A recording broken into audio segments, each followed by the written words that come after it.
Hello students, how are you all? I hope all of you are doing really well. In this class, we are going to study a chapter from your Beehive book, The Snake and the Mirror, written by Vaikom Muhammad Basir. Before you read, students, I want all of you to answer a question. Do you like to look at yourself in the mirror? Yes? Some of you will say yes, and some will also say no. But most of us really like to look ourselves in the mirror. What do you think about at such times? What do you think when you're looking at the mirror? Today, whether I'm looking good or not? Is my hair looking nice and it's totally set? Okay? Whether this dress is looking good on me or not? So there are certain thoughts that comes to our mind when we look ourselves in the mirror, right? Have you ever seen a dog, a cat or a bird looking into a mirror? What do you think it sees? So what do you think when a cat or a dog or a bird look into the mirror? Well, they might think whether I'm beautiful or not. They might also think whether my feathers are great or not, right? So there are certain things the cat or the dog or the bird might have in their minds when they're looking at the mirror. Now, read this humorous story about a doctor, a snake, and a mirror. So this story is really a funny one, interesting one, which revolves around three important characters, which is number one, a doctor, a snake, and a mirror. Now let's begin this class. Has a snake ever coiled itself round any part of your body? A full-blooded cobra? All of us fell silent. The question came from the homeopath. So the homeopath doctor is asking the question, has a snake ever coiled itself around any part of your body? And not just any snake, students. It's a full-blooded cobra. Now this is really scary question, right? And this is the question which is asked by the doctor of homeopath. And as you can see, I have mentioned the meaning of the word coiled, which means to move or twist into the shape of a coil. As you can see in the picture also, how the snake is sitting in a coiled position. That is, right, that is the position of coiled. Okay, let's continue. The topic came up when we were discussing snakes. We listened attentively as the doctor continued with his tale. So generally what happens when we're discussing about certain thing, a new topic pops up. We start to discuss about different things, right? So here the topic of discussion was snakes. And that's when the question has come. And all of these people, they are listening very attentively to the doctor as the doctor is continuing his tale or he's telling the story. It was a hot summer night, about 10 o'clock. I had my meal and at the restaurant and returned to my room. I heard a noise from above as I opened the door. The sound was a familiar one. Now the doctor is telling the story, narrating the story, that it was a really hot summer night. And what time was it?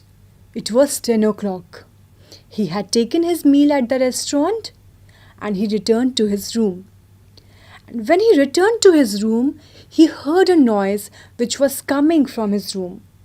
And that sound was a familiar sound. Familiar means something which you have listened to before. Okay, it was not a new sound, It was a known sound. It was a familiar sound. Okay. One could say that the rats and I shared the room. I took out my box of matches and lighted the kerosene lamp on the table. So now the doctor is saying that anybody can say that I and rats shared the room, which means the rats were so much in number in his room that almost he said that it felt like sharing the room with the rats. Then he took out his box of matches and lighted the kerosene lamp. I'm sure students, all of you must have seen the kerosene lamp, right? And for reference, you can see this picture. Okay, this was very common in earlier days when the electricity was not a facility which was given to all of us. Now we are blessed with electricity, right? But previously, when there was not, we did not have the facility of electricity, these kerosene lamps were very handy at those days. The house was not electrified. It was a small rented room. I had just set up medical practice and my earnings were meager. So the doctor is saying that my house did not have electricity. It was not electrified. It was a very small rented room because he had just started earning. Okay, he had just started his medical practice, because of which his earnings were meager. And the word meager means something which lacks in quantity or quality. Okay, so here what was meager? The earnings, okay, the money that he used to earn was very less. I had about 60 rupees in my suitcase, along with some shirts and dhotis. I also possessed one solitary black coat, which I was then wearing. So he is saying that I had 60 rupees in my suitcase. Also, what other things did he had? He had some shirts and dhotis. You can see in the picture also, students, the doctor is wearing a dhoti, right? He also possessed. Possessed means he also owned. Okay, a black coat which was solitary. Solitary means a single black coat he owned, which he was then wearing. I took off my black coat, white shirt and not so white vest and hung them up. I opened the 2 windows in the room. It was an outer room with one wall facing the open yard. Right? And this picture is a good reference to what is written here. As you can see, there is a black coat, there is a white shirt, and also not so white vest is hung, right? He opened it and he hung them. And he has also opened 2 windows in the room, and he had the room had only one wall facing the open yard. And you can see the picture here is quite dark, right? Like I mentioned before, the room did not have the electricity. It was dark and he was surviving on that kerosene lamp. It had a tiled roof with long supporting gables that rested on the beam over the wall. There was no ceiling. There was a regular traffic of rats to and from the beam. So here the doctor is describing the situation of his room, that it had a tiled roof with long supporting gables which has rested on the beam over the wall. But there was no ceiling. And like I told you before, the doctor shared his room with rats. So there was a regular traffic of rats to and fro the beam. And the meaning of gables here, the triangular upper part of a wall. I made my bed and pulled it close to the wall. I lay down, but I could not sleep. I got up and went out to the veranda for a little air. But the wind god seemed to have taken time off. So he had done all the preparation so that he can go and sleep. He has put the bed close to the wall and he lay down, but he was not getting sleep. He was not able to sleep. So what did he do? He got up and he went out to the veranda to get some little air, right? To get some fresh air. But there was no air. And the doctor thought that the wind god has taken leave, has taken time off. So there is no air. I went back into the room and sat down on the chair. I opened the box beneath the table and took out a book, the Materia Medica. So he came back because there was no air in the veranda. So he came back into the room and he sat down on the chair. Then he opened the box which was beneath the table. And from the box, he took out a book. And what was the name of the book that he took out? Yes, very good. Materia Medica. Let's continue. I opened it at the table on which stood the lamp and a large mirror. A small comb lay beside the mirror. One feels tempted to look into a mirror when it is near one. He took out the book, the doctor took out the book and he placed it on the table where also the lamp and a large mirror and the small comb was there. Then he is saying that I feel tempted to look into the mirror because it was near, right? And tempted means to have an urge or inclination to do something, right? So here he was tempted to look into the mirror. I took a look. In those days, I was a great admirer of beauty.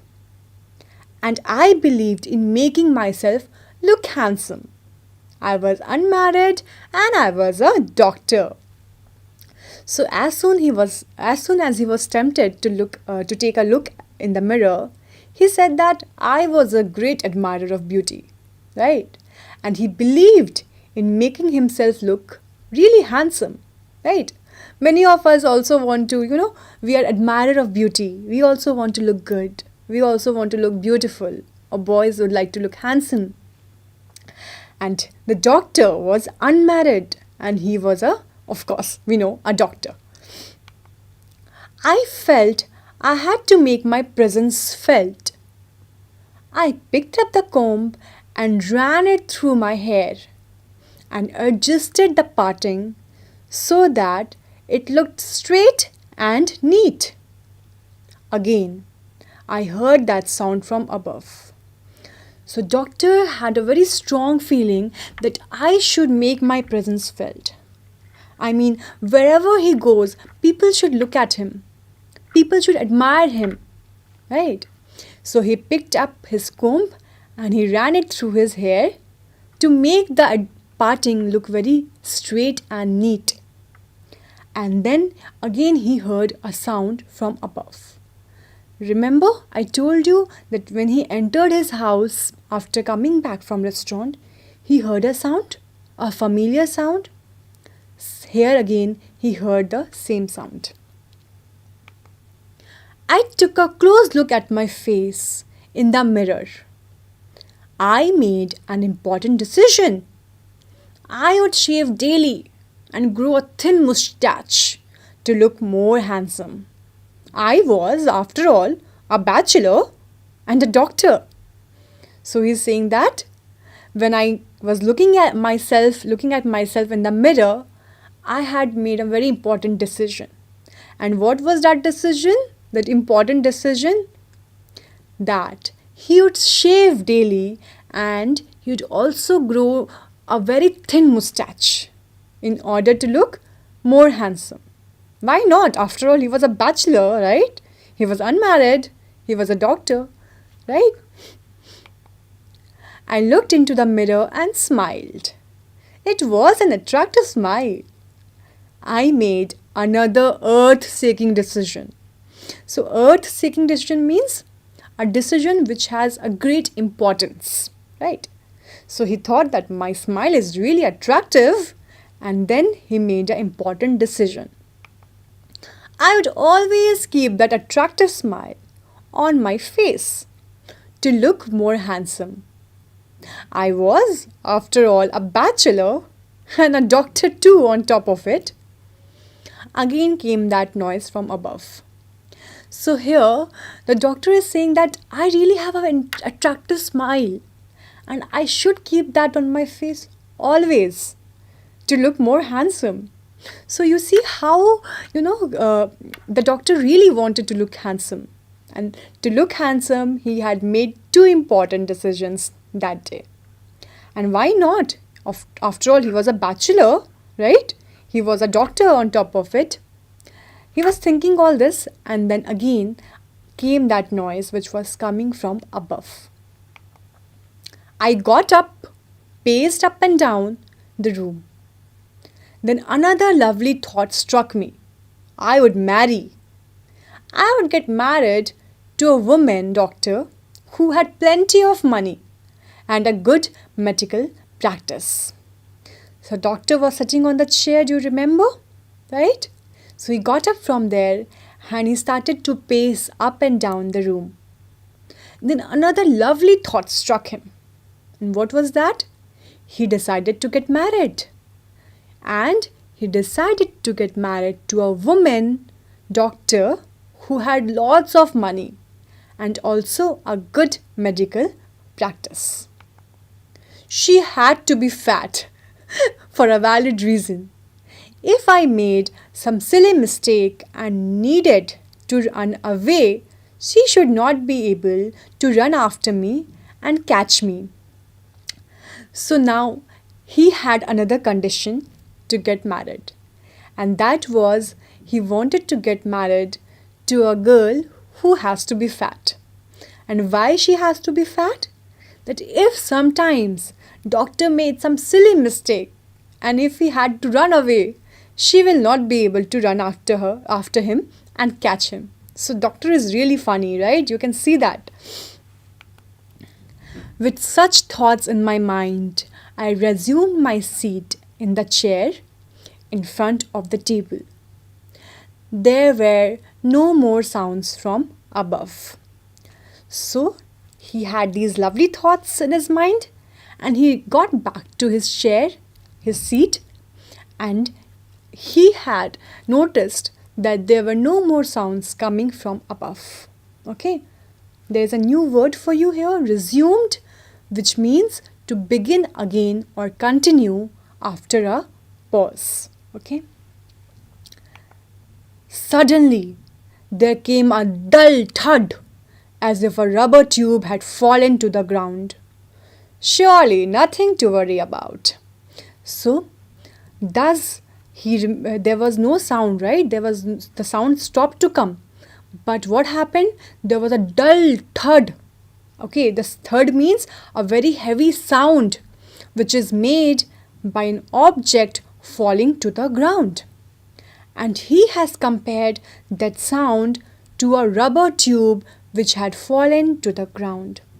He thinks, surely there is nothing to worry about. I mean, these kind of sounds are very common to him. So he did not think much about it. Even so, I thought I would turn around and take a look. No sooner had I turned than a fat snake wriggled over the back of the chair and landed on my shoulder. My God, as you can see in the picture, how the snake has wriggled over his arm, right? When he had completed his thought that there is nothing to worry about, still there was a thinking in his mind that let me turn and see what that sound was. Okay, he wanted to check what made the sound. So no sooner had he turned, he found there was a fat snake which has wriggled over the back of the chair and landed on his shoulder. Wriggled means, students, to twist and turn with quick movements. Okay? As you can see in this picture, it's really scary that how the snake has wriggled itself over the doctor's shoulder. So I think we should stop here, and the next part of the story we will continue in the next class. Okay. Before ending the class, we will discuss some questions. The first question is, who narrated his encounter with the snake? So I'm just asking you some simple questions just to make sure that you have understood the story well, and you also get to revise whatever we have read till now. Okay. First question is, who narrated the story with the encounter with the snake? Yes, the narrator of the incident was a homeopathic doctor. Very good. Now, next question. Why did the narrator have to light the kerosene lamp on reaching his room? So, do you remember that the doctor came back from having meal at the restaurant, and by the time he came home, he entered his room and he had light the kerosene lamp. So the question is, why did he do so? Okay. The answer is, the narrator had to light the kerosene lamp when he returned from having meal at the restaurant. It was because it was very dark and the room was not electrified.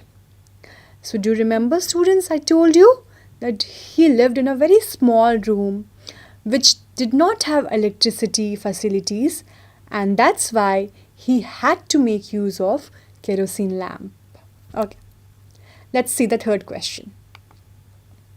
Why was the narrator awake despite the lateness of the hour?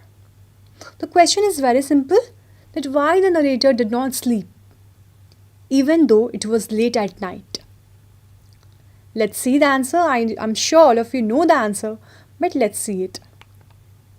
It was about 10 o'clock on a hot summer night when the narrator reached his room.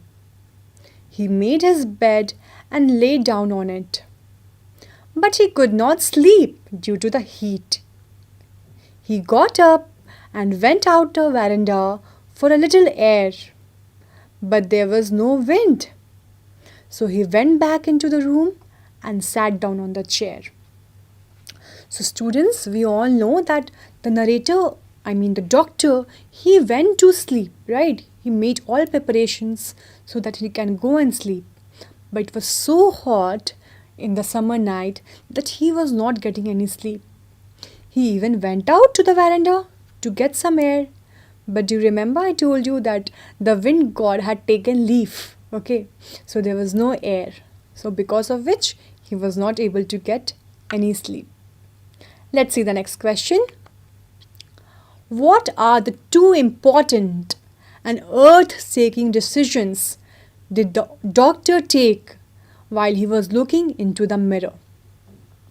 Well, this is really an interesting part of the story, where he makes two important decisions. In fact, the earth-shaking decisions that he made, right? All of you remember? The first one was, okay, let's see the answer.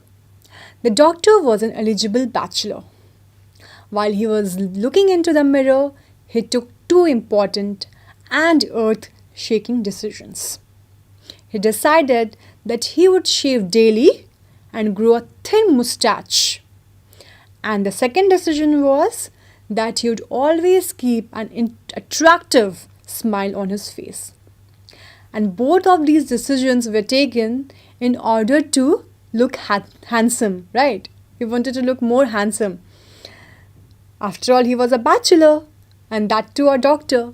So that's why these two important decisions were taken by him. Okay, let's see the last question. This is a very important question. Describe the narrator's room. Okay, so I have told you when I was discussing the story that the narrator's room was very small. It was a rented room. Okay, so let's see the answer. The narrator lived in a small, poorly furnished rented room infested with rats. It was an outer room, its one wall facing the open yard. The room had two windows, and its tiles were supported by gables that rested on the beam over the wall. There was no ceiling. The room was not electrified. Outside the room, there was a veranda. The room was meagerly furnished. Among the few pieces of furniture, there was his bed, a chair, a table with his medical books, usual accessories, and a kerosene lamp and a mirror on it. So these basically sums up the description of his room. Okay, you can just note down the important points here and remember it. Okay, we have discussed some questions and I hope all of you have understood the chapter till here. Was it an interesting one? I'm sure all of you really liked it, and the next chapter we shall continue reading this chapter. We have also learned some new words, students, right? Like gables, wriggled, meager, bachelor. So these are the few words. I wish and I really hope all of you will go and explore on these words, find their synonyms, find their antonyms, and try to make sentences with them. Okay, I'll see you in the next class. Goodbye and take care.